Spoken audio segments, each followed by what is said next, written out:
Nah, saya ingin informasikan 4 bulan terakhir ini BKN menerbitkan 4 kebijakan baru untuk menguatkan ASN.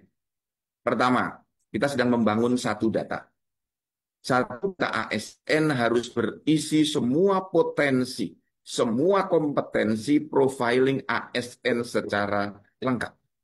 Maka kebijakan pertama di BKN adalah kemudahan pencantuman gelar. Agar gelar diploma, sarjana, master, doktor, semua dicantumkan.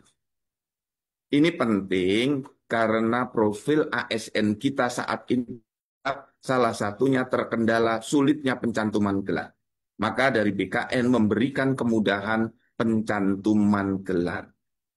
Dalam 2 bulan ini, ya kurang lebih 2 bulan ini, sudah puluhan ribu gelar baru dicantumkan.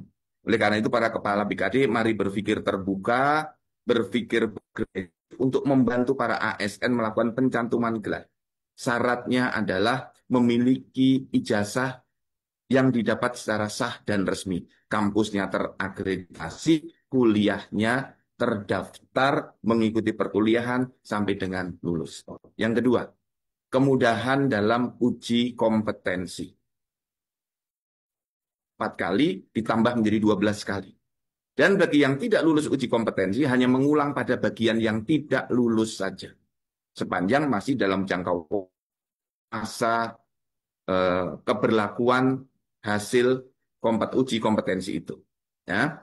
Jadi kawan-kawan, tolong ini dimanfaatkan dan saya minta yang membina jabatan fungsional juga bisa lebih sering memberi kesempatan uji kompetensi. Yang setahun hanya 3 kali dibuat menjadi 12 kali, yang setahun hanya buat 12 kali. Di BKN sudah menerapkan uji kompetensi dari setahun 4 kali menjadi setahun 12 kali.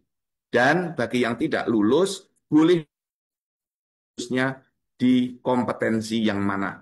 Dan nanti hanya mengulang pada bagian yang tidak lulus saja. Ini kebijakan yang kedua. Kebijakan yang ketiga adalah menggelar profesi. Jadi rekan-rekan para ASN, sekali lagi profil ASN kita harus lengkap. Sehingga Bapak Presiden, Bapak Gubernur, Bapak Bupati, Wali Kota membutuhkan ASN seperti apa dalam database kita. Karena satu data kita lengkap, kita bisa profiling dengan cepat. Dan ini penting untuk mobilitas talenta nasional. Eselon 2 yang layak menjadi eselon 1 sudah termonitor. Tinggal kita laporkan kepada Bapak Presiden, kepada para menteri. Nah, kalau database kita lengkap, sudah kita lakukan untuk talent spotting, manajemen talenta secara nasional. Jadi ini pencantuman gelar profesi.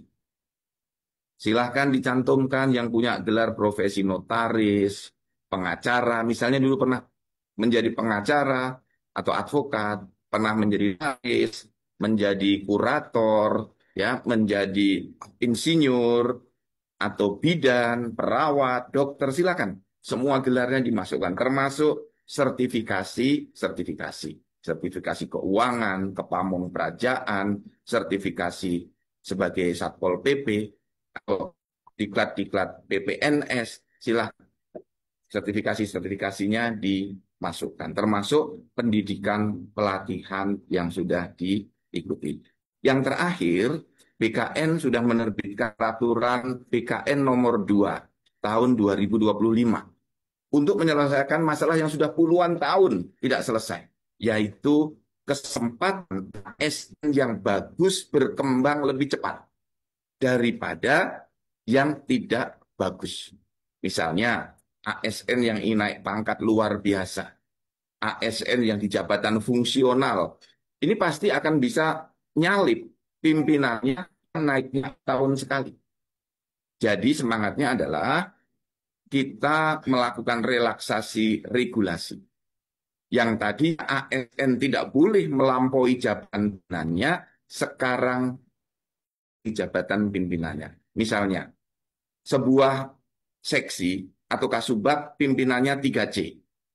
Ketika stafnya yang 3C mau naik pangkat, dulu tidak boleh. Karena tidak boleh pimpinannya 3C, stafnya naik 3D. Dulu nggak boleh. Mulai hari ini kita bolehkan. Tidak perlu staf itu pindah tempat. Atau yang dari 3B naik sama dengan pimpinannya 3C. Boleh. Yang sudah 3C naik menjadi 3D, boleh. Nah, disinilah kita dari BKN memberikan solusi agar tidak ada hambatan bagi ASN berkembang.